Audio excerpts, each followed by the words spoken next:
성찰 관련된 시로 넘어갑니다. 우리가 그동안 계속 감정 관련된 시를 많이 봤는데 이번 주부터는 아마 매주가 아니고 일주일 안에도 계속 테마가 조금씩 바뀔 것 같아요.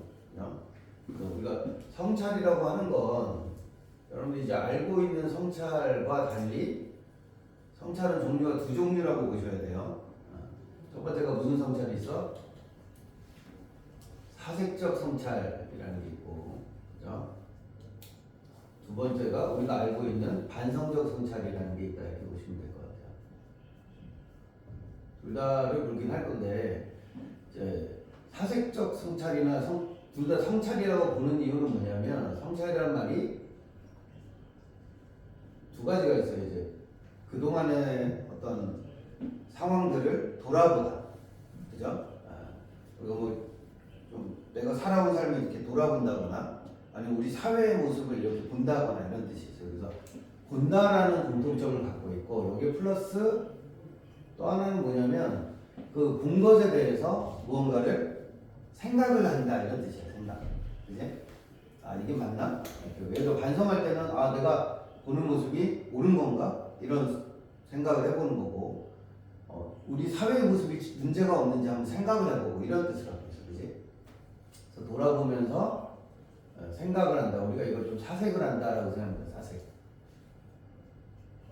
다만 이 둘의 차이는 뭐예요? 사색적 성찰이라고 하는 건 자기 자신을 뺀 나머지 내 외부 상황들을 보는 거예요. 예를 들어서 사회라든가 아니면 타인의 삶이라든가 우리 인간의 삶에 대해서 뭐 아니면 자연물일 수도 있죠. 자연물이나 사물 같은 거 이런 것들을 쭉 지켜보면서 이게 이런 게 있네? 이렇게 하고 생각해보는 거 이거를 성찰이라고 보시면 될 것 같아요. 그렇죠? 반성적 성찰은 말 그대로 나를 돌아보는 거죠. 나의 삶에 뭐가 문제가 없나 이렇게 하는 것들을 우리가 반성적 성찰이다 이렇게 본다라고 보시면 될 것 같아요. 그렇죠? 요것들을 얘기할 건데 반성적 성찰은 조금 더 드릴 얘기가 있어요.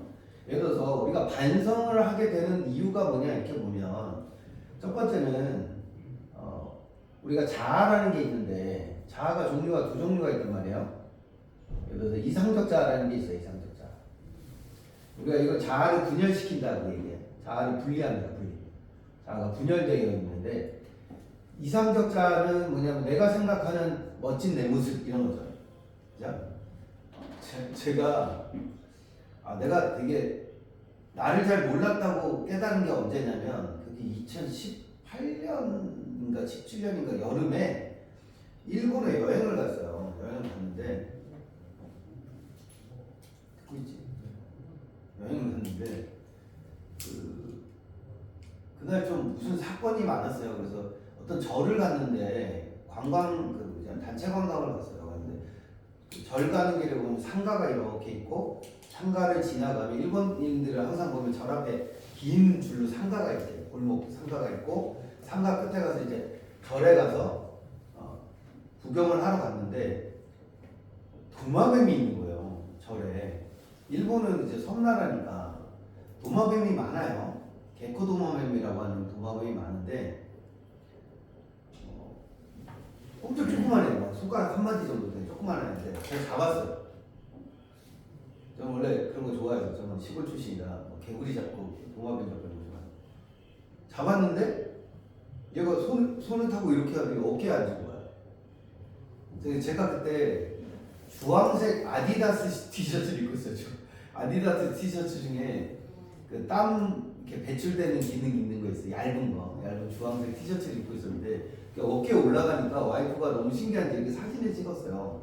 사진을 찍고 이제 돌아오는 비행기에서 우리 거기는 이제 핸드폰이 안 되잖아. 이제 인터넷이 안 되니까 심심하니까 사진 찍은 거 좀 보여줘봐. 그래서 와이프 사진 그러니까 핸드폰을 이렇게 보고 있는데 주황색 돼지가 한 마리 있는 거예요. 돼지를 왜 찍었어? 이렇게 봤더니 나야. 나는 그때까지만 해도 내가 이렇게 돼지인 줄 몰랐어요. 내 모습을 내가 볼 일이 없잖아. 그래 안 그래? 그죠? 거울을 보더라도 거울을 이렇게 정면만 비춰주니까 그냥 얼굴만 보니까 그리고 그렇게 살쪄 보이지 않았거든요. 근데 뒤에서 찍으니까 와 이게 심각하더라고. 살이 막 몸에 다 묻어있고 주황색 돼지를 한 마리 보고 충격을 좀 받았어.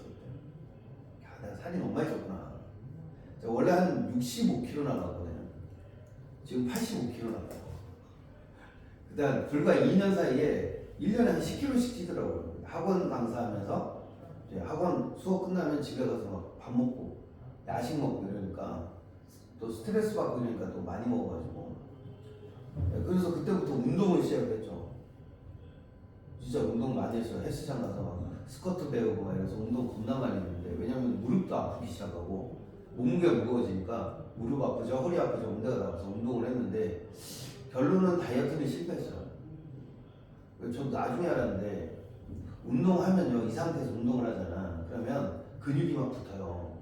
그럼 근육은 많이 먹어야 되는데 소모를 많이 해야 되는데 운동에서 칼로리를 소모해도 근육이 또 다시 많은 이제 에너지원을 원하기 때문에 계속 먹게 된대요. 그래서 그러다 보면 그 헬스 트레이너가 나한테 그래요. 선생님 건강은 하신데 돼지인 거는 변함이 없으실 거다.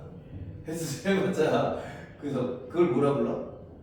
그런 사람 뭐라 그러지? 운동 많이 하는데 몸이 막 이렇게 점점 부는 사람을 건강한 돼지라고 해요.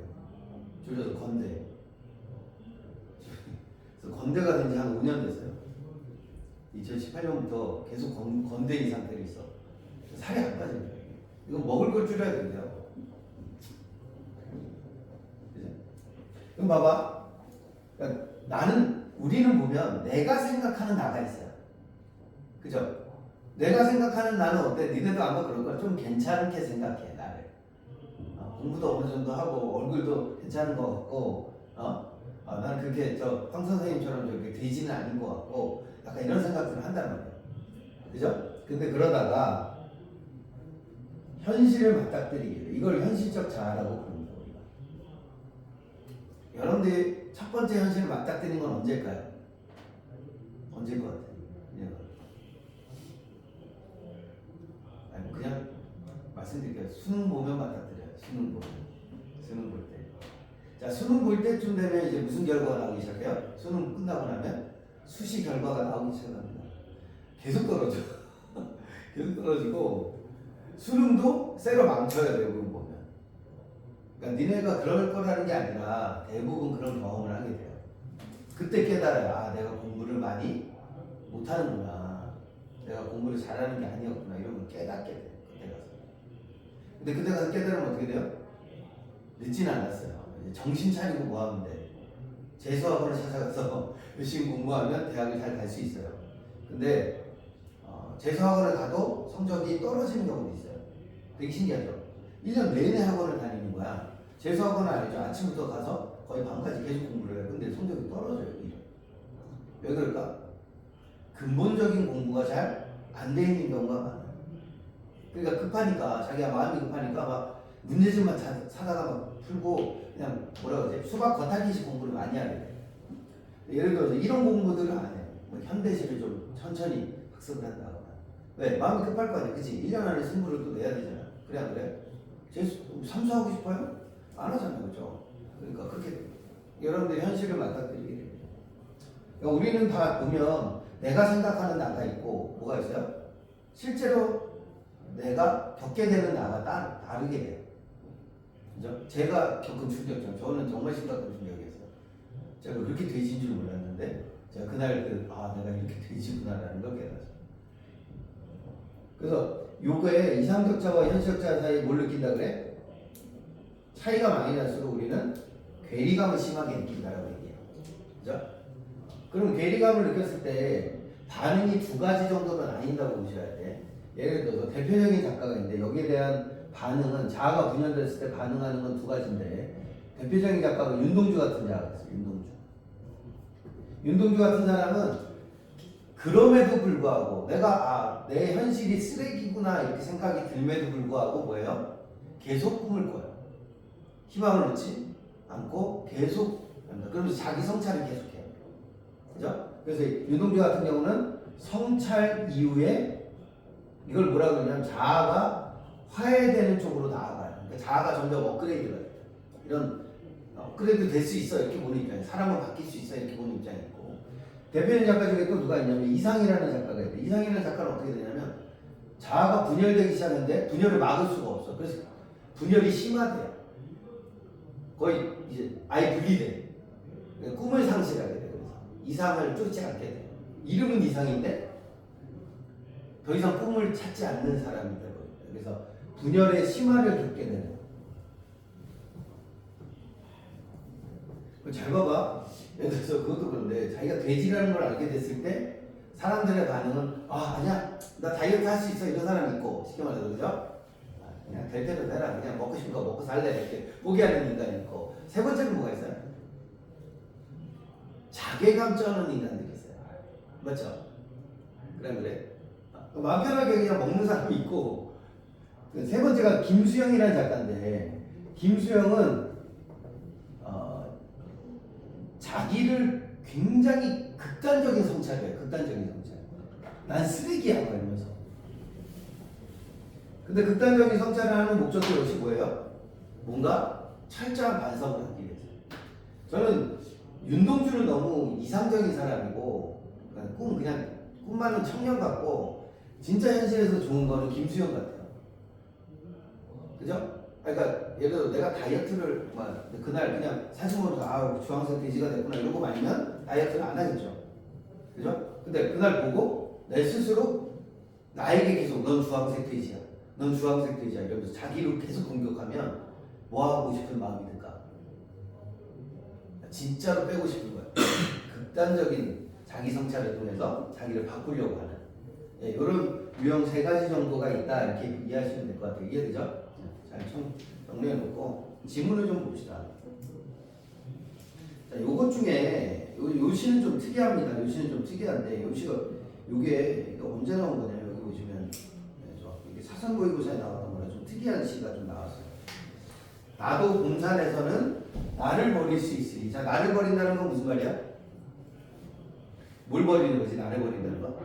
집착, 그죠? 욕심 이런 걸 버리겠다 이런 뜻이야. 나를 버린다 이런 거는. 그럼 이건 자기가 추구하는 거예요. 이상적인 모습인 거죠. 내 욕심과 내 집착으로부터 모델의 상태, 벗어난 상태가 되고 싶다 이런 뜻으로 보시면 될 것 같아요. 근데 이 사람이 그렇게 된 이유가 뭐냐? 뭘 봤기 때문이야? 좋은 것을 봤어요. 솔잎파리들이 가만히 세상에 내려. 오늘 보니까 바람 많이 부니까 막 솔잎 막 떨어지죠. 보셨나요? 노란색 솔잎이 엄청 떨어져요. 막 내려와요. 상수리 나무에 묵은 잎이 저만큼입니다. 낙엽들이 막 떨어지는 걸 보면서 자연현상의 어떤 모습을 보면서 나도 저렇게 되면 좋겠다. 이걸 뭐라 그래요? 관조적인 성찰이라고 해요. 관조적, 사색적 성찰이라고 그러고. 아까 내가 얘기했던 요거죠, 요거. 사색적 성찰에서 이 사람이 뭘 보고 있는 거야? 자연을 보면서, 그치? 자연을 보는 거고. 자, 요런 시는 알고 계셔야 돼. 두 개는 아닙니다. 두 개는 아닌데, 자, 여기다가 참고적으로 적으세요. 이쪽 사회나 타인에 대해서 성찰을 하게 되면 대부분 무슨 시가 돼? 요 시는 비판의 시가 될 가능성이 높다. 이렇게 보시면 돼요. 자연물이나 사물을 보게 되면 대부분 이런 시는 뭐가 돼요? 깨달음의 시가 될 가능성이 높다. 그죠? 깨닫거나 아니면 내가 그 모습을 담고 싶은 지향의 시가 될 가능성이 높다. 이렇게 보셔도 돼요. 그렇겠죠? 아무래도. 그럼 이 사람이 본 건 뭐냐면 전에 얘기한 대로 자연물은 좋아요, 안 좋아요? 긍정적이라고 그랬죠. 좋죠?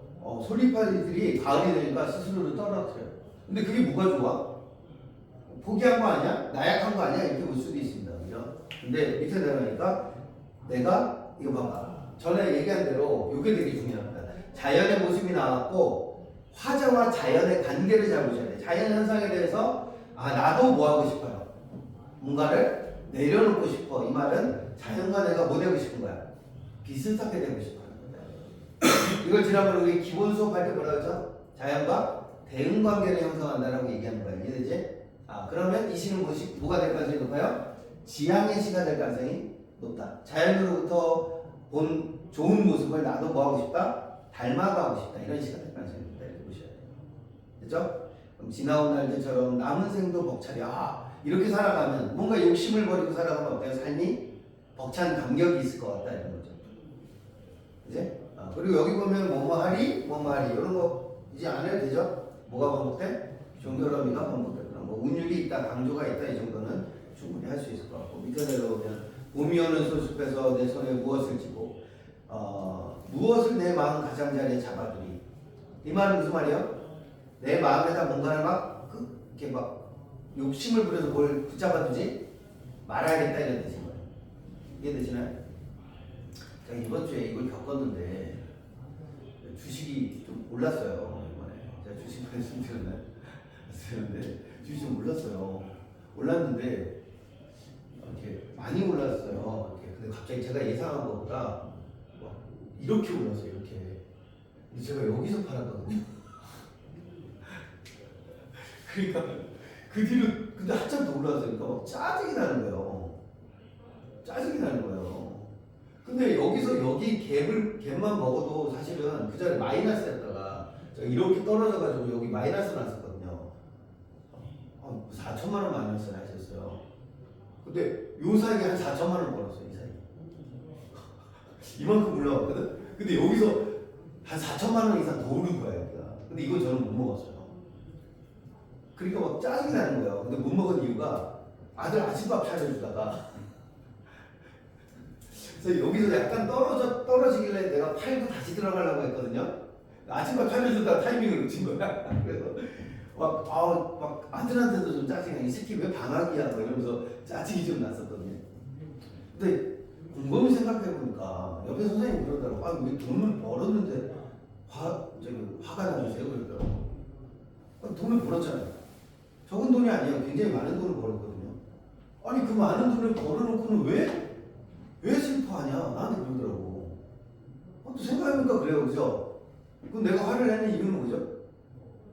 내 안에 있는 욕심 때문에요. 더 먹고 싶은 거지. 그죠? 식욕도 대단하지만 물질에 대한 욕망도 굉장히 강한 것 같아 내가. 돈 욕심도 많아 내가. 그죠? 포르쉐로 바꾸고 싶거든요 차를. 장난이고 차에 대한 욕심은 요새 잘 없는데 돈 욕심이 좀 생겼어요. 노후 준비도 해야 되고 그러니까 이제 돈 많은 할아버지가 되고 싶은 거야. 그래서 손자들 놀러 오면 이렇게 약간 내가 써 이렇게 하면서 이렇게 쥐어주고 싶은 약간 그런 로망이 생겨요. 근데 이게 다 욕망이라는 거죠. 그죠? 그럼 욕망에 사로잡히면 어떻게 돼요? 밑에 보세요. 삶의 근심과 고단함이 많아지게 돼요. 우리 흔히 하는 말은 뭐예요? 포기하면 편하죠. 포기하면 편해요. 근데 그건 좋은 건 아니에요. 대학을 포기해요? 그럼 앞으로 몸이 계속 힘들 거예요. 계속 노가다 떼야 돼요. 알죠?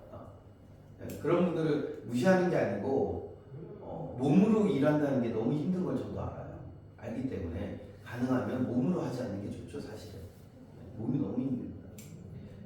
삶의 근심과 고단함에 돌아와 거니는 숲이여 거기에 있는 바람이여. 그럼 바람이 싹 불어요. 바람이 불면 가지 끝에서 어떻게 돼요? 가을에 그 가지가 떨어진 그곳에서 낙엽이 떨어진 그곳에서 눈을 떠요. 이 눈이 뭐죠? 새싹을 말해요. 이제 그러니까 나무가 기존에 자기가 갖고 있던 나뭇잎들을 다 떨궈버려야 거기서 뭐가 나는 거야? 새잎이 나는 거예요. 그걸 본 거예요. 그럼 사람을 따지면 뭐예요? 사람이 자기 삶에 대한 욕망들을 뭐 해야 돼? 다 버려야만 푸르른 눈을 갖고 있을 수 있다는 게 푸르른 눈이라면 이게 색채죠, 색채. 근데 여기 인간에게 대입하면 뭐예요? 인간에게 대입하면 뭘 것 같아요? 삶에 대한 욕망 이런 것 때문에 삶의 근심과 고단함이 너무 많았어. 그럼 푸르른 눈은 뭘까? 삶을 바라보는 뭘 갖게 돼요? 새로운 눈을 갖게 돼요. 돈보다 중요한 게 있구나. 이제 이쪽에 앉으세요. 우리 카메라 때문에 좀 촬영을 좀 해야 돼. 이해되죠? 그리고 이거 도치법인 거 알겠어? 이거 봐봐. 푸르른 눈을 뜬다는 건 깨닫는다 이런 뜻이에요. 여기 적어놓으세요. 깨닫는다. 자, 깨달았는데 어디서 깨달았다는 거야? 솔숲에서 깨달았다는 거잖아요. 이해돼요? 근데 제목을 보니까 삶의 솔숲이다 이렇게 돼 있어. 그 말은 솔숲에서 깨달은 것이 어디로 영향을 줘요? 내 삶에 영향을 줬다 이런 거.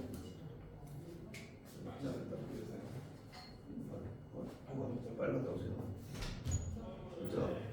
그래서 이런 시는 지난번에 말씀드린 대로 패턴이 뭐가 된다?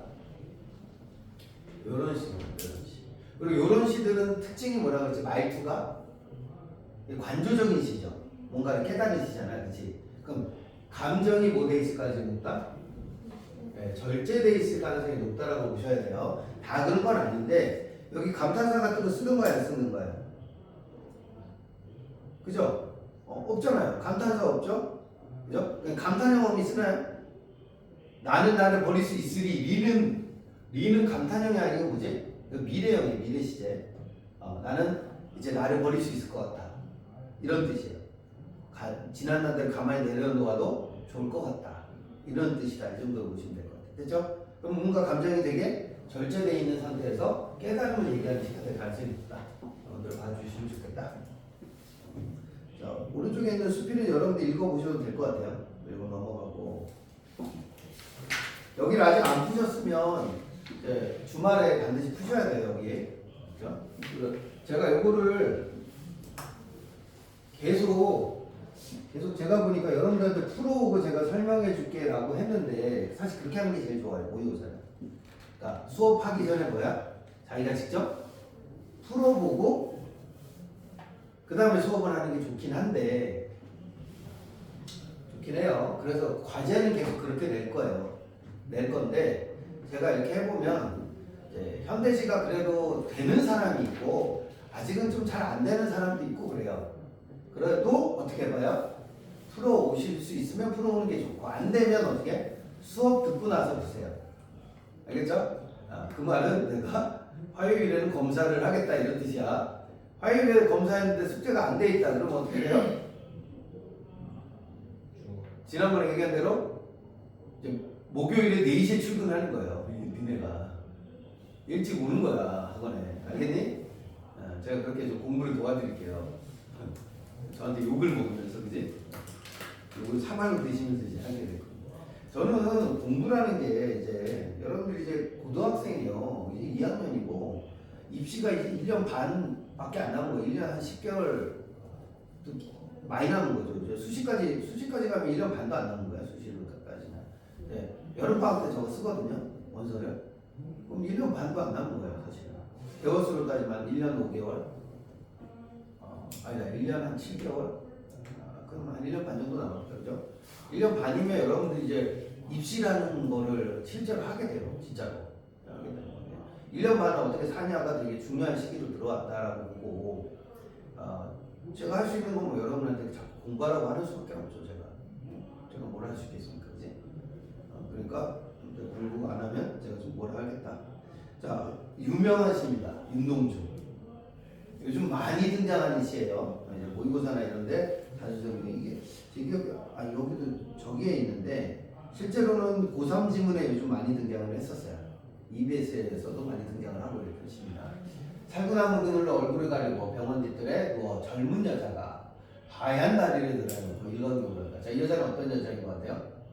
병원에 어떤 젊은 여자가 허연 다리를 들어놓고 일광욕을 하고 있는 여자는 어떤 여자인 것 같아요? 아픈 여자예요.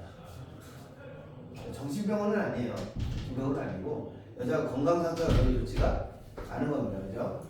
하얗다라는 건 여기 하얗다는 건 색채이긴 하지만 약하다 이런 뜻이에요. 몸이 약한 상태다. 한나절이 비우도록 가슴을 앓는다는 옛날로 따지면 폐병이죠. 폐병. 옛날에는 폐렴으로 많이 죽었어요. 가슴을 앓는다는 여자를 찾아오는 이 나비한변. 이 여자는 심지어 뭐야? 자, 폐렴은 전염병이기 때문에 뭐 하지 않아요? 오질 않아요 사람들이. 전염될까봐 무서워서. 옛날에는 폐렴으로 많이 죽었어요 진짜로. 피를 토하면서 죽어가요. 뭐가 없어서? 항생제가 없어요. 항생제가. 페니실린이라고 하는 게 전쟁하면서 발견된 물질이잖아요. 근데 이때만 해도 우리나라에는 페니실린이 거의 들어오지 않았고 구하기도 쉽지 않았다 그래요. 전쟁통이라서. 그러니까 뭐 폐렴 걸리면 죽어나가는 거야. 한 마리도 없다. 슬프지도 않은 가지에는 바람조차. 그러니까 아예 손님이 안 와요. 이 여자는. 얼마나 외롭니? 아픈데 아무도 찾아오지를 않는 여자가 있습니다. 근데 내가 나와야지. 윤동주죠 이거는. 나도 모를 아픔을 오래 참다가 처음으로 이곳에 찾아왔다. 그러나 나의 늙은 의사는 젊은이의 병을 모른다. 나한테는 병이 없다고 한다. 이렇게 됐습니다. 이게 좀 신기한 건데 윤동주 시에 보면 젊은이와 노인이 꼭 나와요. 늙은이라는 표현이 나와요. 젊은이는 뭐가 있어요? 고뇌가 있습니다. 뭐에 대한 고뇌? 아까 얘기한 대로 뭐를 추구하고 싶은데 이상을 추구하고 싶은데 뭐가 받쳐주지 않는 거야? 현실이 받쳐주지 않습니다. 윤동주의 고민에서 현실은 항상 뭐냐면 나약함이었어요. 일제강점기에 나라를 뺏겼는데도 젊은 문학하는 사람으로서 아무것도 할 게 없어요. 심지어 시도 발표를 못했어요. 자기가 쓴 시를 발표조차 못하고 죽은 사람이에요. 왜냐면 일제 검열 때문에. 그러니까 현실적으로 약하디 약한 인간으로 살아갔던 사람이니까 거기에 대한 고뇌가 되게 많았고 아까 이걸 뭐라 그랬죠? 이거? 이상과 현실에 뭐가 있다? 네, 괴리가 있어요. 저는 올여름 정도 되면 저의 이상은 뭐냐면 제 배에 복근이 있는 거예요.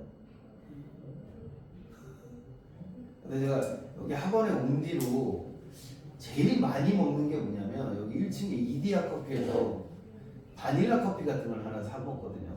야, 그게 지금 복부에 지방이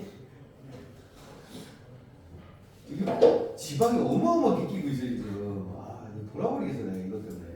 근데 어쩔 수 없어요. 왜냐하면 피곤하니까 커피를 한 잔 안 마시면 소음을 못 하겠어. 그죠? 지금도 약간 어제 잠을 좀 못 잤더니 너무 피곤해. 늙은이라서. 젊은이. 근데 늙은이는 뭐가 없어요? 이 고뇌가 없어요. 이해돼요? 할아버지 할머니들 뭐 얘기하는 건 아니고 나이가 먹으면 어떻게 되죠? 그냥 대충 해. 뭘 그렇게 고민해. 그냥 맞춰 사는겨 이러잖아. 그죠? 근데 그 이유가 뭐예요? 삶에 대한 뭐가 없어요. 저 강력한 꿈이나 희망이 없기 때문에 그래요. 그냥 적당한 정도로 살아가기를 원하죠. 대부분 보면. 그죠?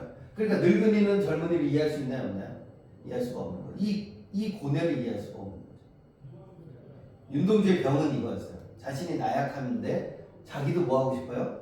독립운동에 뭔가 이바지하고 싶었어요. 근데 현실적으로 아무것도 못했어요. 이런 게 이 사람의 고민이었죠. 그래서 봐봐, 육체적으로는 뭐가 없어? 병이 없어요. 근데 정신적으로 너무 힘든 거야. 이해되죠? 그러니까 늙은 의사는 아니 몸 건강하고 잘 먹고 건강 영양 상태 좋은데 뭐 그렇게 아프다 그러냐 이랬는데 실제로는 윤동주는 항상 아팠던 거죠. 정신적으로 아팠던 거죠. 여자는 자리에서 일어나 옷깃을 열고 여기 잘 봐. 여자가 갑자기 이렇게 일광욕을 하다가 여자는 실제로 몸이 아픈 여자야. 그러니까 햇볕이 제일 좋은가 봐. 그 해려면은 햇빛을 쭉 쬐다가 딱 일어나더니 꽃을 하나 따가지고는 가슴에 꽂았대. 여기다 꽂으면 이제 알죠? 여기다 꽂으면 미친 년이고 여기다 꽂은 거는 이 폐병이 낫기를 원하는 마음에서 여기다 꽂고서 들어가요. 나는 그 여자의 건강이 아니 내 건강도 속히 회복되기를 바라며 그녀가 누웠던 자리에 누워본다. 내가 그녀가 누웠던 자리에 눕는 건 무슨 뜻이야? 나도 뭐 하고 싶어요? 이 고뇌로부터 벗어나고 싶다 이런 뜻이다. 이해되죠? 그러니까 윤동주 씨는 끝까지 포기를 해야 안 해. 포기하지 않고 더 나아갑니다. 이해되시죠? 그래서 씨는 패턴을 잘못 그렸네. 왜 여기다 적혀놨지? 윤동주 씨는 어떤 패턴을 갖춰요? 4번. 네, 4번 패턴을 갖습니다. 그렇지. 많이 보시게 되는 시가 이 시일 거예요 앞으로. 그죠? 그래서 윤동주 씨는 대부분 4번의 패턴을 갖는구나. 근데 다만 요 마이너스 부분에 뭐가 들어가 있어요? 자신에 대한 성찰이 항상 들어가게 돼 있다. 이렇게 보시면 될 것 같고, 그죠? 뒤에는 뭐가 들어가 항상 희망, 그죠? 더 좋아질 거야라는 성찰과 어떤 희망 또는 이걸 자아의 뭐라 그래요? 화해라고 부릅니다. 화해가 일어나는 현상으로 되니까 그래서 역시 성찰의 시다 이렇게 보시면 됩니다. 됐었죠? 자, 그 다음에 이 시는 뭐 별 내용이 없어요. 나이덕의 귀뚜라미라는 시인데 높은 가지를 흔드는 매미 소리에 묻혀. 지금 대세는 누구야? 매미인 거죠. 아, 뭐래? 높은 가지 흔드는 매미 소리를 붙여서 내 울음소리는 이 귀뚜라미는 매미는 여름이죠. 그죠? 이걸 무슨 감이 있다 그러지? 이걸 무슨 감이 있다 그래? 매미요? 매미는 계절감이 있어요. 귀뚜라미도 역시 뭐가 있어요? 계절감이 있어요. 매미는 언제를 계절하지? 여름을 나타내는 곤충이에요. 그러면 여기 나오는 귀뚜라미는 뭐예요? 가을을 나타내는 곤충이라고 보시면 돼요. 됐죠? 그럼 여름의 대세는 누구야? 매미죠. 매미는 엄청 시끄럽게 울어요. 내 울음 아직 노래 아니다. 귀뚜라미 소리 들려 안 들려? 안 들리죠. 이렇게 되면 매미 소리에 붙여서 귀뚜라미 소리가 안 들려요. 차가운 바다, 청각, 촉각 이런 것도 있고 토하는 울음. 매미는 저 나무에 있고 얘는 어디 있어? 이거 바닥에 살죠?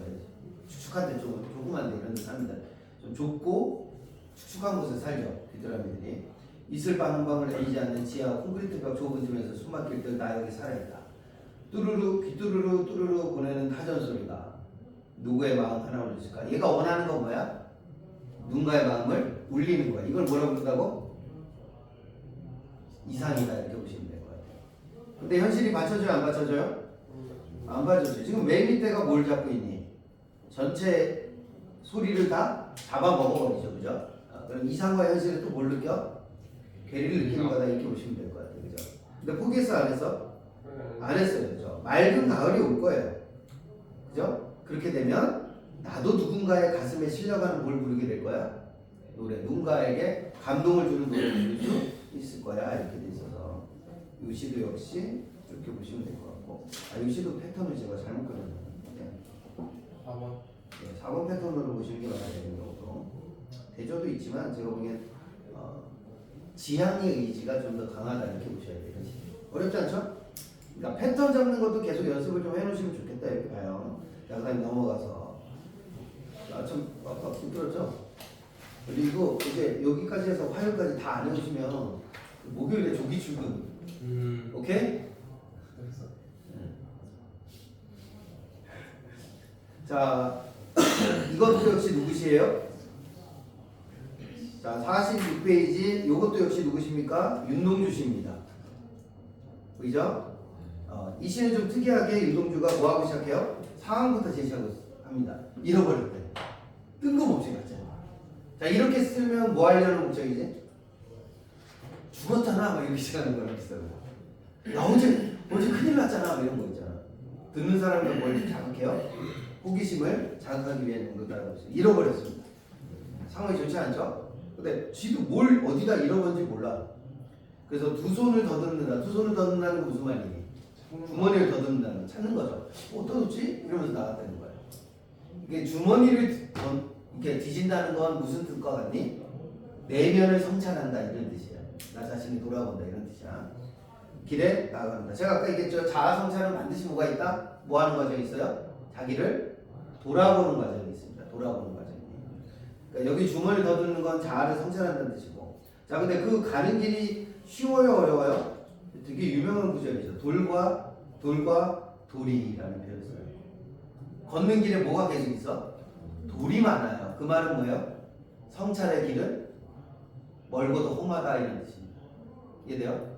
그리고 반복되는 길. 길은 돌담을 끼고 간다. 성찰의 고통이 지속됩니다. 그래서 가서 담을 이렇게 끼고 가요. 이 사람이 이렇게 돌담길을 이렇게 끼고 이렇게 걸어갑니다. 걸어서 여기까지 이렇게 이동을 했는데 여기 끝에가 뭐가 잠겨 있어요? 문이 잠겨 있어요. 쇠문이 이렇게 해가지고 잠겨 있어요. 이 담 너머에 누가 있어요? 내가 있어요. 내가 들이죠. 이 안에 있는 나는 어떤 나예요? 그러면 이상적자예요. 그렇죠? 얘가 이상적자. 그럼 얘는 누구예요? 현실적자 또는 이거를 성찰적자라고 불러요. 고뇌하고 고민하는 자. 찾으러 갔는데 문이 잠겨서 못 찾죠. 막혔습니다. 뭘 느껴요? 이상과 현실에 괴리를 느끼는 거예요. 그렇죠? 이렇게 된다. 이렇게 보시면 될 것 같아요. 그렇죠? 그래서 길 위에 긴 그림자는 뭐예요? 그림자가 길어진 건 누구의 상황을 드러내? 화자의 상황을 드러내죠. 그런 거 있잖아요. 영화나 드라마에서 보면 이렇게 왜 이렇게 이런 거 보셨어요? 이렇게 화자가 낙담에 서 있는데 그림자가 이렇게 길어지죠. 여기도 어떻게 해요? 얼굴도 좀 이렇게 시커멓게 이렇게 표현되는 거 있잖아요. 그죠? 이 상태를 말해요. 그리자 길은 아침에서 저녁으로, 저녁에서 아침. 이 길은 인생길을 말하는 거고. 자, 아침에서 저녁으로 왔어. 근데 저녁에 또 아침으로 와요. 그럼 계속 순환하죠. 네. 그럼 이 사람이 뭐 하고 있다는 뜻이지? 순환한다. 뭘 순환하냐? 자고 일어난다. 네? 살아있다. 아니요. 뭘 하고 있을까 이 사람은? 또 길을 걷잖아. 이 사람이 길을 걷는다는 건 뭘 찾는 거야? 자기의 본질적 자아를 찾으러 가는 거거든요. 그럼 뭐 하고 있다는 뜻이야? 성찰을 하다가 어떤 막혔음에도 불구하고 또 뭐하니? 또 걷는 거예요. 그 말은 포기하지 않는다는 뜻이에요. 그 고통의 길을 어떻게 해요? 계속 가는 거예요. 근데 이 표현이 되게 특이한 게 길이 아침으로 통할 수 있나요? 아니요. 길이 어떻게 아침으로 통하지? 좀 말이 안 되죠, 그죠? 그 말은 지금 시간을 뭘로 바꾼 거예요? 길로 바꾼 거예요, 이게. 이해돼? 아니, 시간을 탐험하고 있는 거야, 시간을 들여. 이런 걸 뭐라 그래? 자, 길은 구체적인 대상인데 그거랑 뭐를 합친 거예요? 추상적 관념인 시간이라는 걸 합친 거예요. 길과 시간. 이해됐어? 그게 두 개가 통했다 이 말은 합쳤다. 추상적 관념의 구체화는 아닌데 어쨌든 이런 기법을 좀 썼어요. 독특한 표현인데. 그래서 돌담을 더듬어 눈물을 져요. 왜 눈물 짓지? 명근아, 왜 웃니? 얘는 왜 울고 있니? 돼요? 자아성찰해서. 아니, 돌담이라는 단어가 나왔잖아. 이런 걸 고쳐야 돼. 아까 돌담이 뭘 뜻한다고? 자아성찰을 하는 과정이 힘들다는 뜻이죠. 그럼 왜 울어? 힘들어서. 그치. 그러니까 상상해서 하시면 안 돼, 이런 거 할 때. 상상하지 마시고, 돌담을 더듬어? 근데 눈물을 짓는데, 그럼 자아성찰의 과정이 힘들어서 우는 거예요. 이해돼요? 힘들어요. 그리고 지금 자기 상황은 어때요? 부끄러워요. 내가 꿈꾸는 거에 비해서, 실제 나는 어때요? 완전 쓰레기인 거죠. 그럼 대부분의 사람은 어떻게 하죠? 이렇게 되면? 포기합니다. 해도 안 되니까. 그지? 그잖아요? 공부를 하고 선생님이 시킨 숙제를 다 하고 학원도 열심히 다녔어요. 과제를 다 했는데 성적이 오르질 않아요. 그러면 네, 여러분들은 그렇게까지 안 해보셨죠? 제 예전에 가르치던 학생이 정말 성실한 애가 있었어요. 시킨 거 다 해요. 열심히 해요. 학원도 안 빼먹고 거의 매일 와요. 과제도 다 했어요. 근데 성적이 안 나오더라고요. 어느 날 그 학생이 울더라고요. 남학생인데 성적이 안 나온다고 울어요. 나랑 상담하다가 마음이 좀 아프더라고요. 애가 공부를 안 해서 성적이 안 나왔으면 내가 이해를 할 텐데 이상하게 머리가 좀 막혀 있어요. 그러니까 뭐라 그래야 되는지 모르겠는데 생각의 사고가 좀 막혀 있어요. 진짜로. 그러니까 성적이 안 오르더라고요. 제가 그래서 2학년 때까지 제가 가르치다가 내신은 어느 정도 나왔어요. 내신은 성실하면 되니까. 근데 자기는 그 정도 내신에 만족을 못 하는 거죠. 더 높이 가고 싶은데 못 가는 거예요. 한계에 부딪혔는데 고3 때 제가 이제 저는 제가 안 가르치고 저희 그 원장님이 가르치셔가지고 이제 지나가다 가끔 보면 이제 인사하고 얘기를 했는데 모의고사 성적이 안 나와요. 결론적으로 얘기해. 그러니까 내신은 이미 접었고 모의고사로 가야 되는데 이게 이제 이 성실하지만 머리가 좀 막혀 있는 친구들의 특징은 모의고사에서 성적이 잘 안 나오는 거예요. 그러니까 뚫지를 못해. 그 한계벽을 뚫지 못해서 결국에는 입시가 잘 되진 않았었어요. 그렇게 되더라고요. 저는 그래서 얘기하는 거예요. 한 살이라도 어릴 때 생각하는 공부를 좀 해둬라. 이런 것들 좀 할 줄 알아야 돼. 알겠죠? 그러니까 지금이 기회인 거예요. 여러분들한테는 반대로 생각하시면 지금 안 해놓잖아요. 그럼 고3 가고 재수하고 삼수를 해도 안 뚫려요. 그게 막힌 건 시기라는 게 있어요. 공부를 하는 게. 그죠? 사실은 여러분들이 더 어릴 때부터 했으면 좋겠죠. 근데 그렇다고 뭐 초등학교 막 6학년짜리 뭐 중학교 1학년짜리한테 막 모의고사 가르치면서 나 같은 선생님 붙어가지고 이렇게 야 여기서 앞뒤 맥락으로 읽어봐 이렇게 할 수는 없잖아. 그죠? 그래 안 그래요? 저는 고등학교 1학년에서 2학년 올라가는 요 시기도 늦진 않았다고 봐요. 저는 개인적으로. 그러니까 모의고사는요 한 달 공부하고도 성적이 오르는 경우가 많아요. 머리만 트이면. 제가 보기엔 그랬어요. 저는 고3 때 내내 성적이 계속 올랐거든요. 모의고사 볼 때마다 성적이 오르더라고요. 공부만, 그러니까 방법이 좀 정확하면 제가 보기에는 머리가 좀 트이는 것 같아요. 제가 보기에는. 그래서 열심히 해보시면 좋다. 오케이? 근데 이번 겨울방학 또 날리면 여름방학은 사실 거의 의미가 없죠. 한 3주 되나? 그지? 그러면 니네 다시 겨울이에요. 그럼 겨울이 이제 고3이야. 요 시기를, 그러니까 그래서 요맘때쯤 애들한테 항상 하는 얘기가 요때 좀 놓치지 마. 요때를 놓치지 마. 요때 그냥 대충대충 학교 다니는 사람 많아요. 그지? 엄마가 가래니까. 그죠? 엄마가 가래니까 가는 거야. 여러분 나이 때. 근데 이해는 해요. 아직은 니네가 입시를 막 그렇게 심각하게 받아들이지 않을 때긴 하니까. 근데 조금만 있어 보세요. 2학년 내신 보고 나면 생각이 좀 달라지실 거예요. 이제 얼마 안 남았는데 이런 생각이 들면서 급해져요. 사람이 급하면 좋은 선택을 못 해요. 알겠죠? 그래서 요즘 이런 시기에 여유가 좀 있을 때 공부를 좀 미리 해놔라. 그러면 다른 애들보다는 그래도 한 발자국 좀 더 앞에 나가 있어. 제가 항상 장담 아니고 이거 해놓으면 그렇더라. 그런 것도 좀 공부를 좀 해놓으시고 독서, 문학 두 가지는 무조건 하셔야 돼요. 지금 시기에. 알겠죠? 자, 그럼 풀어보기 없는 이 길, 힘든 길이죠. 자아성찰의 길. 이제 그러니까 힘들더라도 포기하지 말고 계속 걷는 이유는 뭐예요? 내 본질적 자아가 아직도 저 반대쪽에 있다고 보는 거예요. 찾을 수 있다고 보는 거예요, 사람. 윤동주의 태도는 이래요. 내가 사는 것은 다만 잃은 것을 찾는 까닭이다. 그래서 강한 뭐가 느껴져요? 말은 조곤조곤하지만 굉장히 강한 의지가 있는 거예요.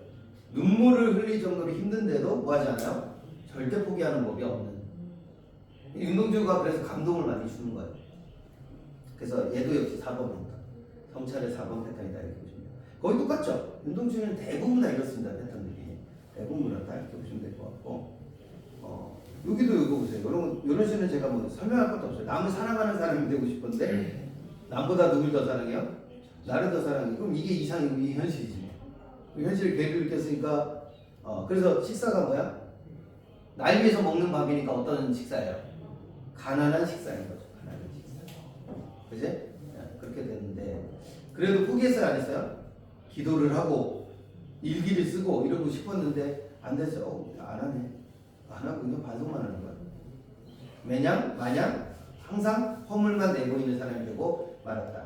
사랑하는 사람아, 청자 설정돼 있죠? 눈에 익은 별처럼 박혀있고 내가 누군가를 사랑할 수 있을 거라 생각했는데 실제로 지금은 어떻게 됐어요? 이 사람은 좀 반대야. 윤동주랑 반대지? 그녀와 헤어지고 뭐하고 있어요? 그냥 상처를 안고 아파하면서 살아. 이러면 태도가 4번 패턴으로 갈 수가 없어요. 그때가 적극적으로 안 끝나죠? 오히려 뭐로 끝나? 그냥 나 병신이야 이러고 끝나지. 그죠? 그럼 이상과 현실의 괴리에서 어디로 가는 거야? 아까 얘기했던? 현실. 네. 현실 쪽으로 무게를 좀 더 두는 시. 그건 누구 시랑 가깝지? 이상의 시랑 가까워요. 네. 이상은 뭐였다 그랬죠? 자아가 더 분열돼 버려요. 그죠? 그러니까 꿈을 놓치게 돼 이렇게 되면. 이제 그럼 이 사람은 이제 사랑할 수가 있어요, 없어요? 없어요. 이제 나는 실패했다 이런 뜻이에요. 이해되죠?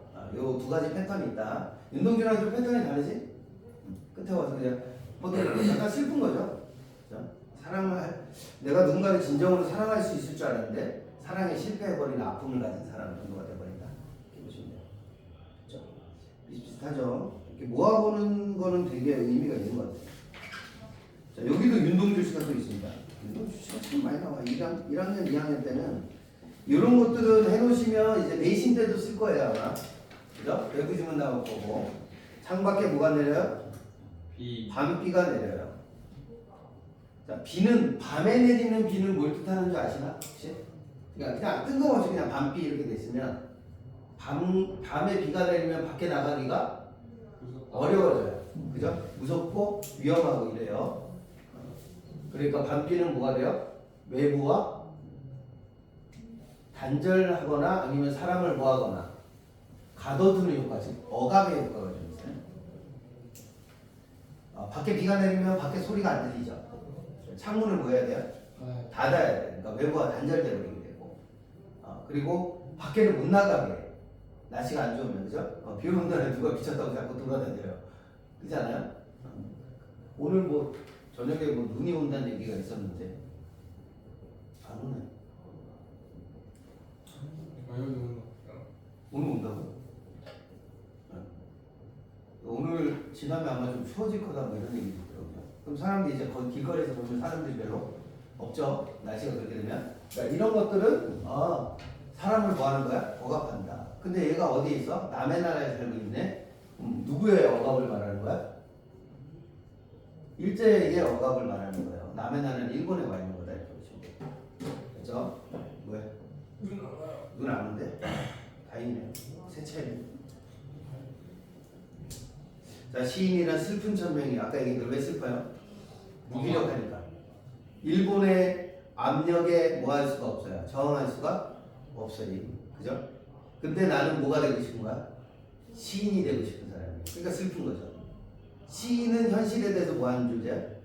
무기력해요. 시 쓴다고 뭐가 달라지겠어? 달라질 게 없어요. 근데도 뭐 하고 싶어요? 시를 풀고 하고 싶은 건 시인 거예요.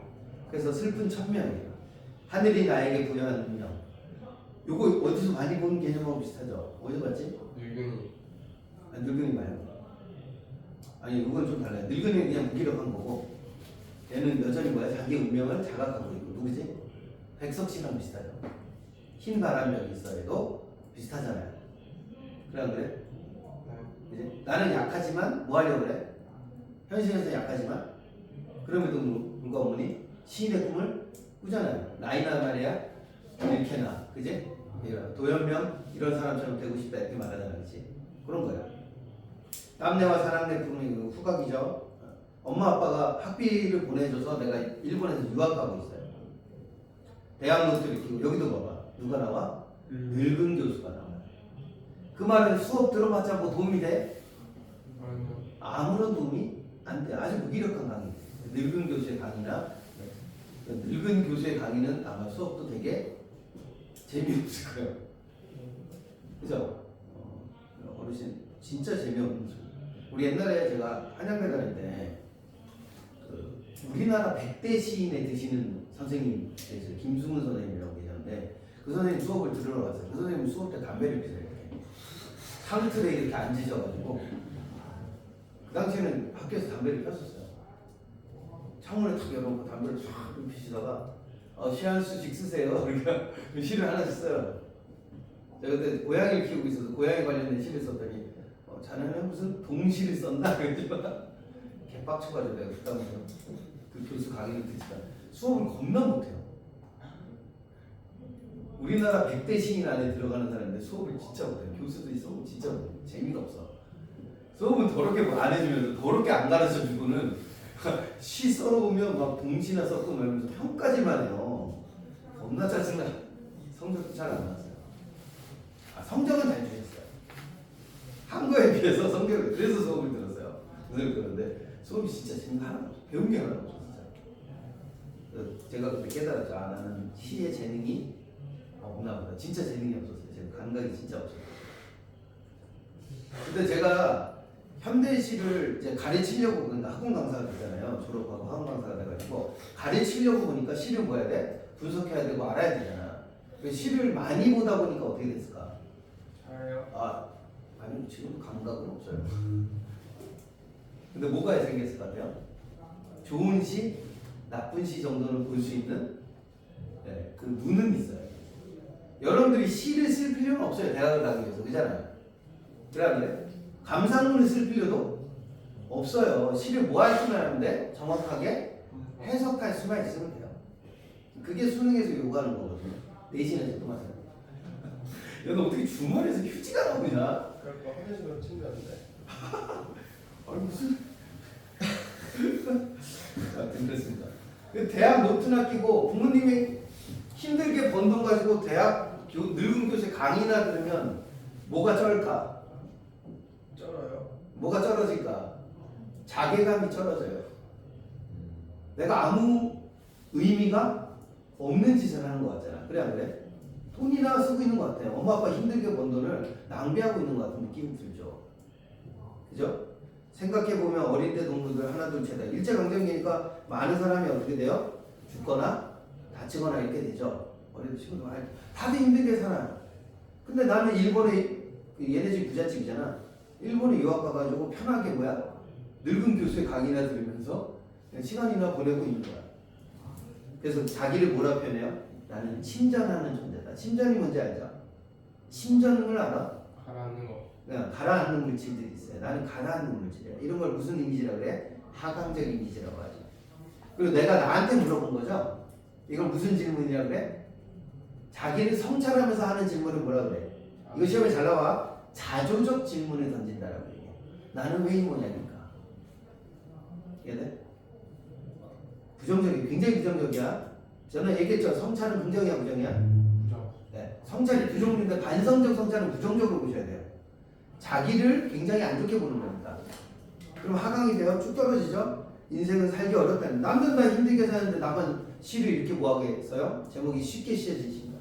나만 어떻게 사는 것 같아? 너무 편하게 날로 먹는 것 같아. 그러니까 나는 어떤 인생을 살아요? 부끄럽죠. 아, 되게 웃기잖아요. 요즘 같으면 나 건물주야. 일도 하나도 안 하고 돈 많이 들어가. 그러면 사람들이 뭐하지? 자랑하죠. 돈 많다고 자랑해 안 해? 그죠? 그럼 뭐 벤틀리 이런 거, 그 자동차 키 같은 거 이렇게 하나 오죠. 뭐 벤츠, 뭐 마이바흐 이런 거 펴들고. 저 여기 앞에 마이바흐가 한 대 대져 있습니다. 우리 학원 앞에 아시나요? 마이바흐가 뭔지 모르시죠?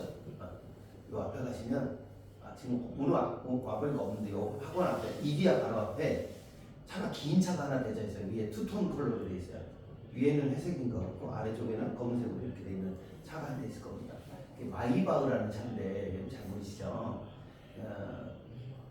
벤츠 차량 중에 가장 고급 차량이에요. 가격이 4억 정도 합니다. 차가 4억 가까이 해요. 누구 차일 것 같아요? 운전세? 네, 건물 주차예요. 건물 통째 다 갖고 있는 겁나 부자. 여기 아마 임대료가 한 달에 뭐 못해도 1억은 들어올 것 같은데. 겁나. 1억도 아닐 거예요. 저도 계산이 안 돼요. 여기 되게 많이 들어있거든요. 알죠? 한 층당 몇 천씩은 들어올 거예요. 1억이 뭐야?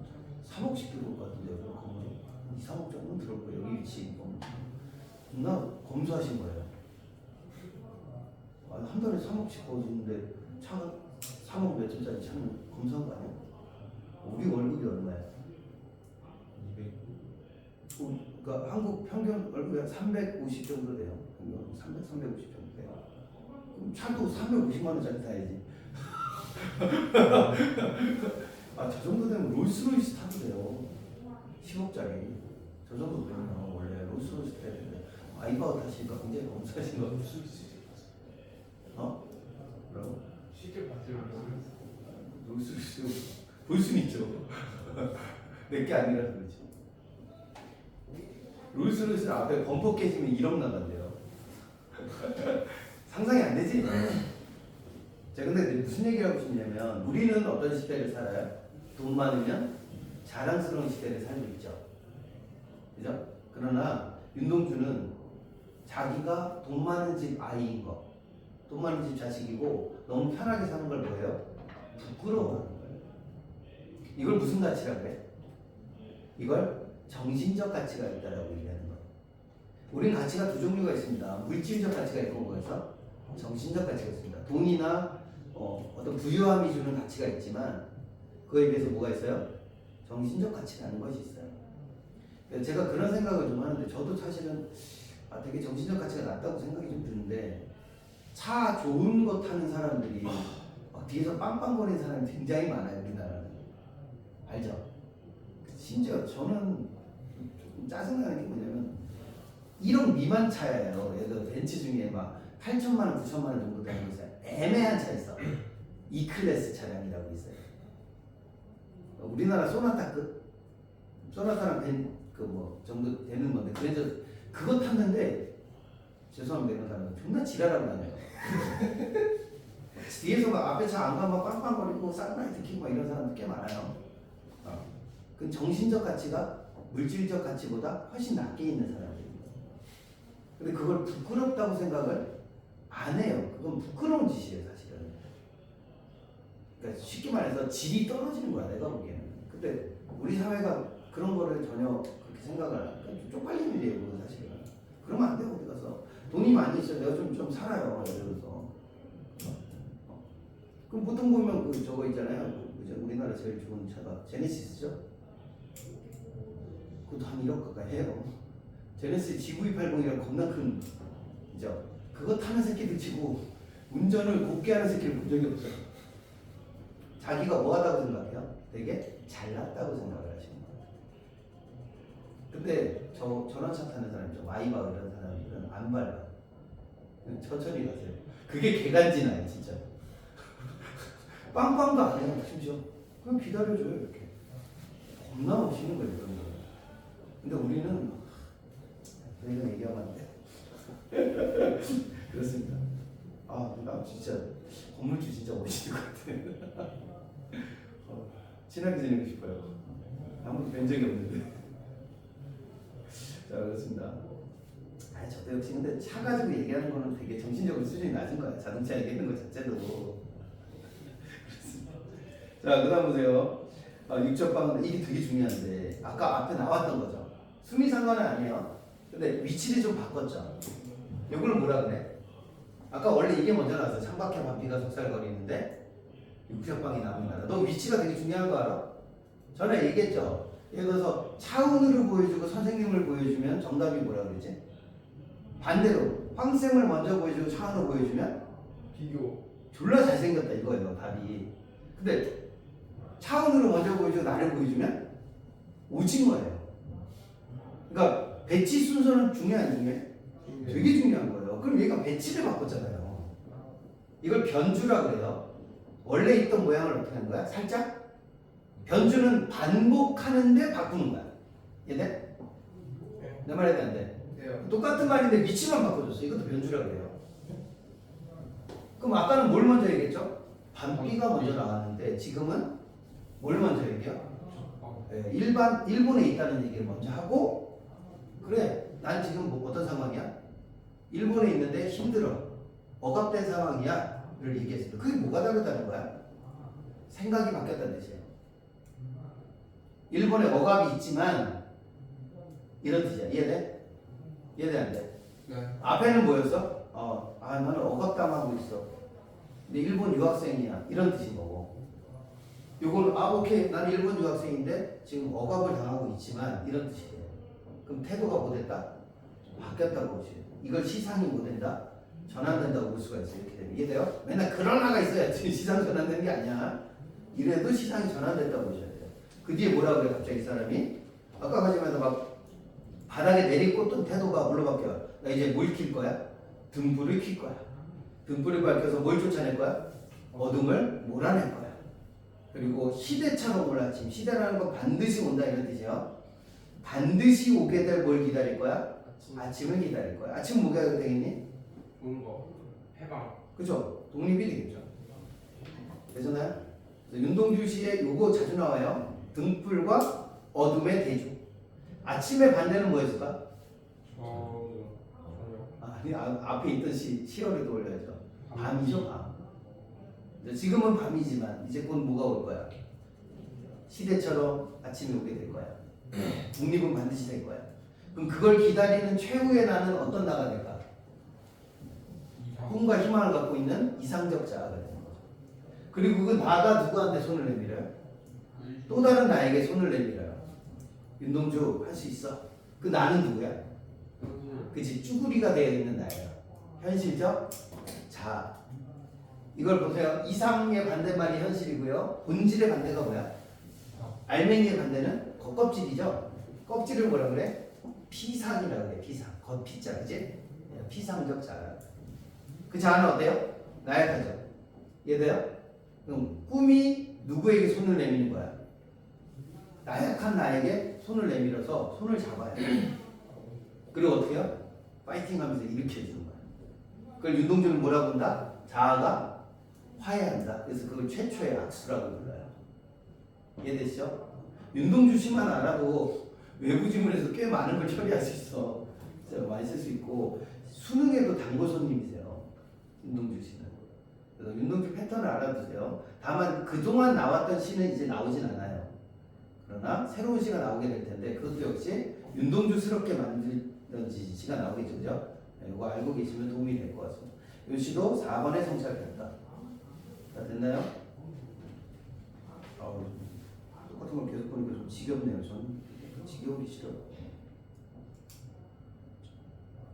몇 개 남았네.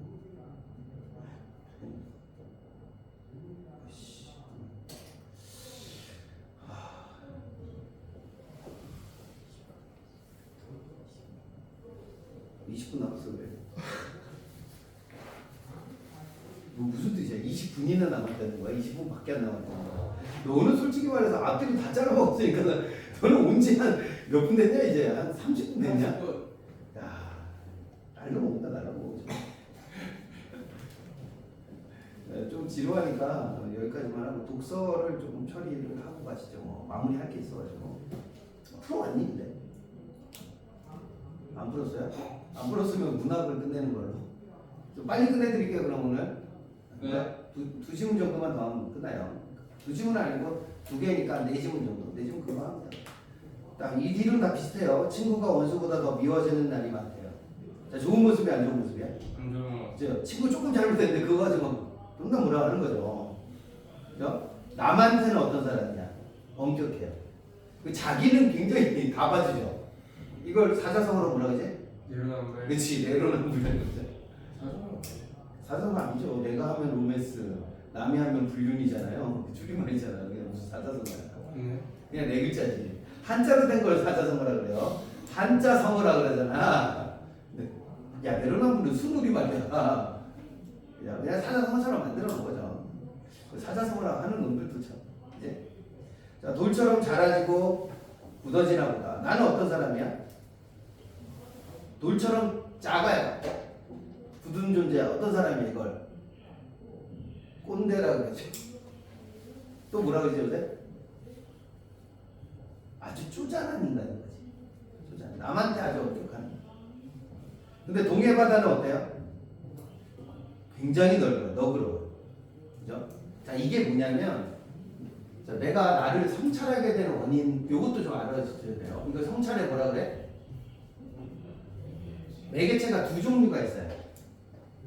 그죠? 성찰의 매개체는 선생님이 내 몸 상태가 쉐시라는 것을 언제 느껴? 첫 번째는 거울을 볼 때 느끼죠. 그래 안 그래요? 특히 이렇게 보면 잘 안 느끼는데 옆으로 돌리면 배가 이렇게 나와 있는 게 보여요. 그래서 되게 슬퍼요. 자, 두 번째는요. 엄청 몸 좋은 사람 보면 느껴요. 엄청 몸 좋은. 그 헬스 트레이너들 있잖아. 헬스 트레이너들 이렇게 하면 몸이 그냥 봐도 좋잖아요. 근데 제가 여기 씻으러 들어왔는데 헬스 트레이너가 오더니 갑자기 후드티를 딱 벗는데 와, 몸이 막 화가 나 있어요. 이렇게 등이 진짜로 와, 가까이서 보니까 진짜 깜놀했어요. 영상으로 보는 거랑 완전히 다른 느낌이고 겁나 멋있습니다. 정말 등판이 거의 밥상 사이즈예요. 이만해. 등이 진짜. 그러면 가장 어떤 걸 봤을 때 우리는 매개가 돼요?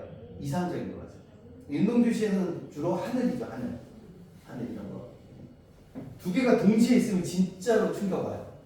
제가 이렇게 벗고 씻으려고 이렇게 있는데 옆에 트레이너가 오더니 옷을 딱 벗어 옆에 쓰는 거야. 그러면 아씨. 그럼 이제 약간 힘 줘보죠 이렇게 해도 도저히 그 갭을 넘을 수가 없어요.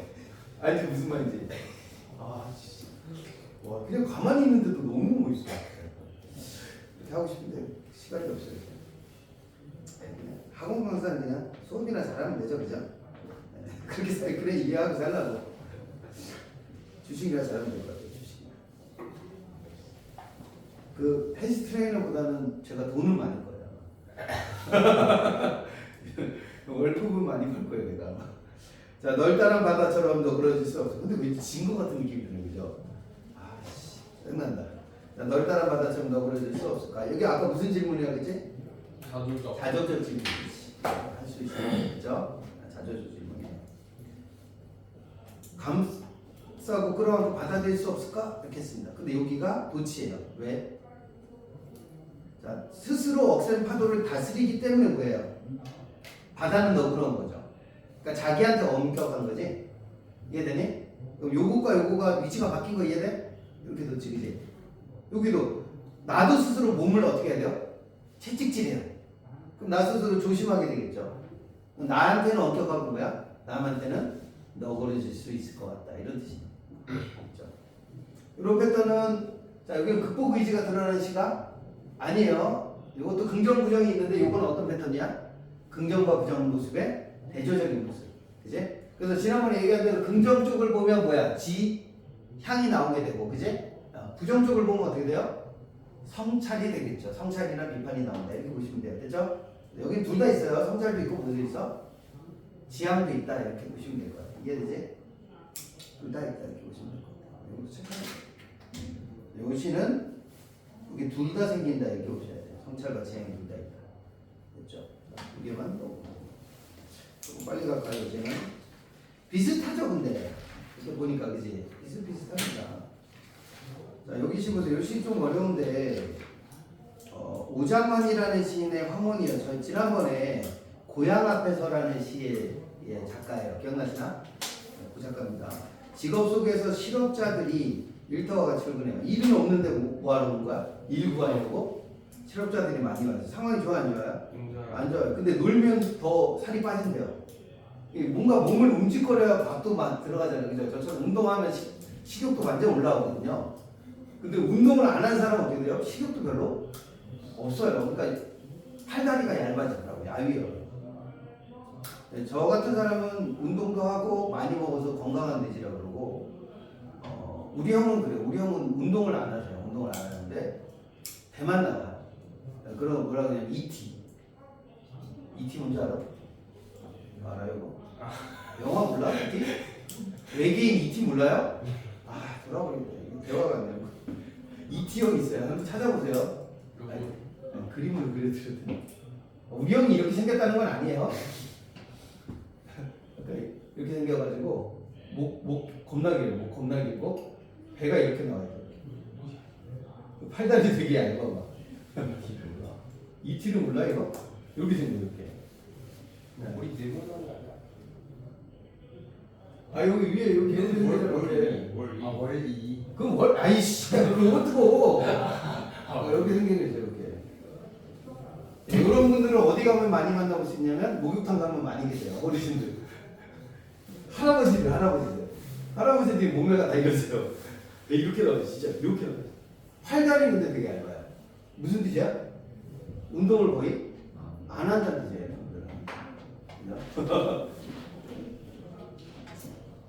저렇게 안 되려고 안 돼야 되는데. 자 거기 보세요. 실업자들 야외져요. 검푸른 황혼에 절망과 같은 긴 그림자. 여기도 보세요. 절망을 느끼는 거 뭐가 생겨? 그림자가 길게 뻗죠. 그지? 그래? 그렇게 뻗잖아. 그러면 마음이 별로 좋지가 않겠네. 이 정도로 보시면 될 것 같아요. 그죠? 바보와 같이 허물어지는 하늘을 보며 나는 나의 자 이때도 보세요. 이때 하늘은 좋은 거야 안 좋은 거야? 안 좋은 거. 안 좋은 거죠? 허물어지잖아 하늘이. 하늘이 허물어진다는 건 뭐가 없다는 뜻이야? 삶에 뭐가 없어요? 희망이 없다는 뜻이죠. 하늘은 이상이나 뭐야? 꿈을 나타내잖아. 그럼 그게 무너져 내리는 거예요. 나는 병든 나. 자기를 보니까 어떤 나야? 그치 이렇게 생겼으니까 병든 나. 병든 나. 그러니까 자기를 뭐 하고 있는 거니? 자기를 돌아보는 게 뭐야? 자기 성찰이죠. 병든 나에게도 고향은 있다. 근육이 풀릴 때까지 잠깐 희망을 가져보는 거야. 나한테도 뭐가 있어? 고향이 있어. 젊음과 자랑과 희망. 그래도 내가 고향에 있을 때는 어땠어요? 그치? 건강했어요. 젊었어요 그때는. 근데 지금 어때요? 그게 안 돼. 그럼 이게 긍정으로 가니 안 가니? 안 가요 이게 이런 식으로. 배가 고파요. 돈이 없어가지고 배가 고파. 공복에. 그죠? 가로수를 봤더니 뭐야? 공허해요. 그 말은 누가 공허한 거야? 이거 봤잖아. 나무가 공허할 수 있나? 아니죠. 누가 공허한 거야? 내가 공부한 거냐. 이걸 뭐라 그래요? 객관적? 상관물. 상관물 중에 환기죠, 환기. 오케이? 나뭇잎알이 하나 없는 나무를 보니까 마치 누구 같아? 나의 상황을 떠올리게 해준다. 기억나? 감정이입 말고 이거 뭐라 그래? 환기라 그래. 연상. 그제? 나뭇잎알이 없는 나무가 누구의 상황? 나의 상황을 연상시키는 거예요. 고향이여 청자를 갑자기 아리따운 너의 기억을 찾아. 자꾸 누굴 찾아? 희망을 찾으려고. 고향을 찾지만 그죠? 나의 마음의 전서구가 뭐죠? 비둘기인데 그 왜 편지 전달하는 비둘기죠. 고향에다가 아 나 잘 살고 싶어라고 편지를 보내고 싶은데 어떻게 돼요? 늙은 아버지, 때 묻은 회상, 병든 학, 꿈을 꿔보지면 어떻게 돼요? 꿈이 이루어지지를 않는 거예요. 학은 뭐냐면 알고 계시면 좋아요. 학은 우리 민족의 상징이에요. 알아? 아니요. 황순원의 소설에 학사냥이라는 소설인데 잘 모르나? 학은 단정학이라고 해서 머리 까맣고 여기 부리 위에 빨간색 점이 하나 있는 학이 있는데 그거는 우리나라에만 있대요. 그건 우리 민족의 상징이에요. 그러니까 이 사람이 얘기하는 건 누가 죽어가고 있는 거야? 고향 얘기하는 건 고향은 어디니?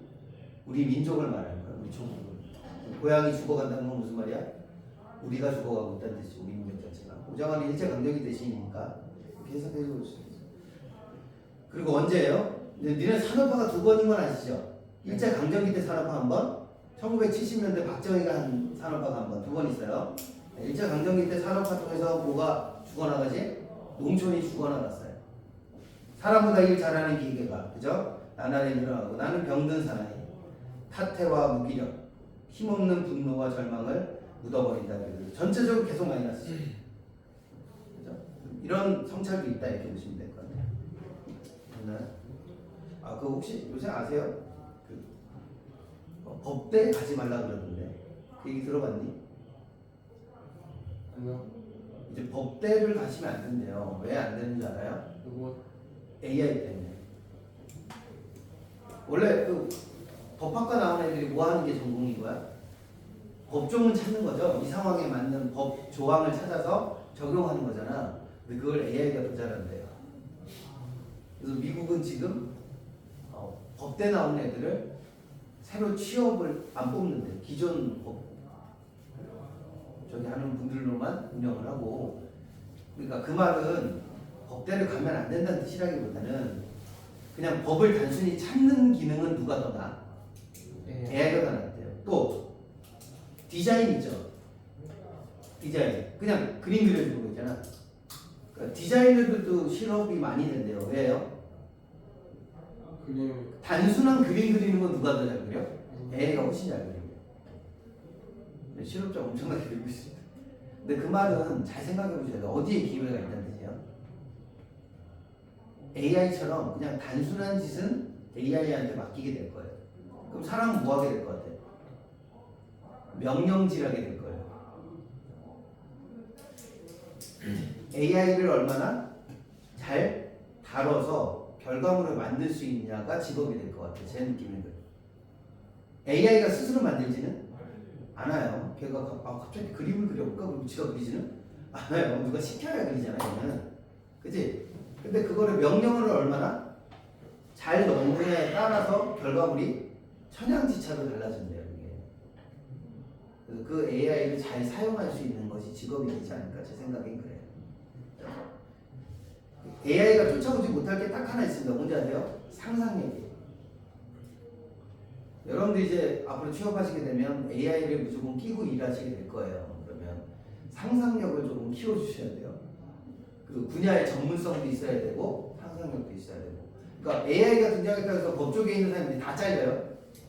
아니에요. 어떤 사람들은 더 많이 벌게 될 수도 있어요. 그런 시대로 가고 있는 거예요. 디자이너들도 마찬가지예요. 단순 디자인하는 애들은 어떻게 될까? 다 잘려나가지만 오히려 그 AI를 이용해서 정말 멋있는 디자인을 만들어내는 일이 발생될 것 같다는 생각이 좀 듭니다. 여러분한테 좀 힘든 일이 될 수도 있어요. 아직 일도 안 해봤는데 AI 때문에 잘리게 생겼어. 어깨를 잘 선택하시고. 과는 선택하고 있니? 대학교 학과 정도는 정하셔야 돼요. 나중에 후회합니다. 내가 잘할 수 있는 일을 꼭 정하셔서 그쪽 분야를 오래 하셔야 돼요. AI보다 훨씬 잘하셔야 돼요. 어쨌든 옛날하고 좀 다릅니다. 자, 그 다음에 여기는 크게 어려운 시가 아니에요. 이형기의 모래인데 여기 보세요. 모래는 작지만 고집센 한 알이다. 모래가 고집세면 의인하죠? 네. 그지? 오죽하니 외로워 그랬을까 보면 모두가 모여서는 서로가 등을 돌린 채 있는 모래야. 이게 모래 얘기하는 거 같니? 사람 얘기하는 거 같니? 사람 얘기죠. 신이 봄비를 뿌려줘도, 신이 뭘 보내줘도, 꽃씨를 보내줘도 모래에서는 뭐 할 수가 없어요? 싹이 트지를 않습니다.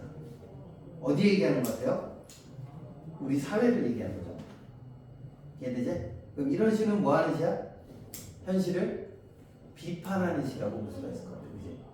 그래서 이게 뭐냐면, 자, 봐봐. 모래가 이렇게 뭉치지를 못하죠. 사람으로 따지면 뭘 못하는 거야? 그 연합 또는 뭐라 그래? 연대라 그래. 연대란 말 들어봤어? 네. 서로 뭐 하는 거야? 힘을 모아서 함께 문제를 헤쳐내는 연대라는 게 있죠. 제 생각에 AI 때문에 사람들끼리 뭉쳐서 뭔가 해결책을 찾아낼 것 같긴 한데 취업할 때쯤 되면 어느 정도 풀려 있으면 좋겠다. 자, 마지막 질문 갑니다. 마지막 뭐였지? 꽤 많이 했다 그죠? 엄청 많이 했어요. 시를 따지면 거의 20개 넘긴 것 같은데? 여러분들 만약에 시를 하나씩 배우면 어떻게 될까요? 한 3-4개 하면 많이 하는 거예요. 1시간 만에 수업을 해도. 그치? 근데 그런 거는 의미가 별로 없어요. 어차피 작년에 배운 시 지금도 기억 안 나잖아요. 그다음에 작년에 제망배가 배웠더니 내가 니네 수업할 때 물어봤었나? 네. 우리 기억이 안 난대요. 네. 그런 문제가 있다는 거예요. 그래서 이렇게 읽는 연습을 좀 하시고. 자, 마지막 시를 봅시다. 시는 항상 원래는 뭘 보는 게 좋아요? 제목을 보는 게 좋아요. 원래는. 근데 뭐 제목이 성우부군이 알 수가 없죠. 그럼 뭘 보는 게 좋아요? 보기 박스를 보시는 게 좋아요. 항상 잘 모르겠으면. 보기 박스에 뭐라고 되어 있니? 가는 숫자로 구별된 3개의 장면으로 되어 있고, 이 다양한 이미지 중에 성호가 어디야? 겨울 호수겠네요. 그죠? 그제? 그럼 겨울 호수 근처에서라는 시인 거죠. 그럼 어떤 시가 될 가능성이 높아? 이 시는 풍경을 묘사하는 시예요. 전에 기초 수업할 때 기억이 나니? 느낌의 시를 알려드린 적 있어. 기억나? 나 안 나. 네. 자연물 다룰 때 내가 얘기했었는데 기억나니? 자, 아까 얘기했는데 자연물에 대해서 내가 뭐 하는 시가 있고 대응되는 시가 있죠. 내가 자연물을 뭐 하고 싶은 거야? 담고 싶은 시가 있어요. 이런 시는 대부분 아까 뭐였지? 지향이나 나 자신을 뭐 하거나 성찰하고 반성하는 시가 될 가능성이 높다고 그랬죠. 기억나죠? 근데 요거 말고 대응 말고 뭐가 있지? 대비되는 것도 있다 그랬죠. 요것도 역시 성찰이나 비판. 근데 요거 말고 뭐가 있었어? 자연물 자체를 그림처럼 그려주는 시가 있어요. 요거는 뭐라 그랬지? 자연의 아름다움을 뭐하는 시? 예찬하는 시라고 그랬던 거 기억나실 거예요. 그죠? 대부분 그렇습니다. 그죠? 근데 꼭 그렇지만도 않은 것 같아요. 여기 보면 자, 봐봐. 요런 경우가 있어요. 이거 이제 이미지즘이라고 해요. 이미지즘. 이 김광균이라는 시인이거든. 이미지즘이 뭐냐면 우리 20분까지냐? 왜 얘기를 또 안 했어? 20분까지. 이건 다음 시간에. 자, 고생했습니다. 그 과제는 해서 오세요. 네. 이건 그냥 그림 관련된 시니까 나중에 이어서.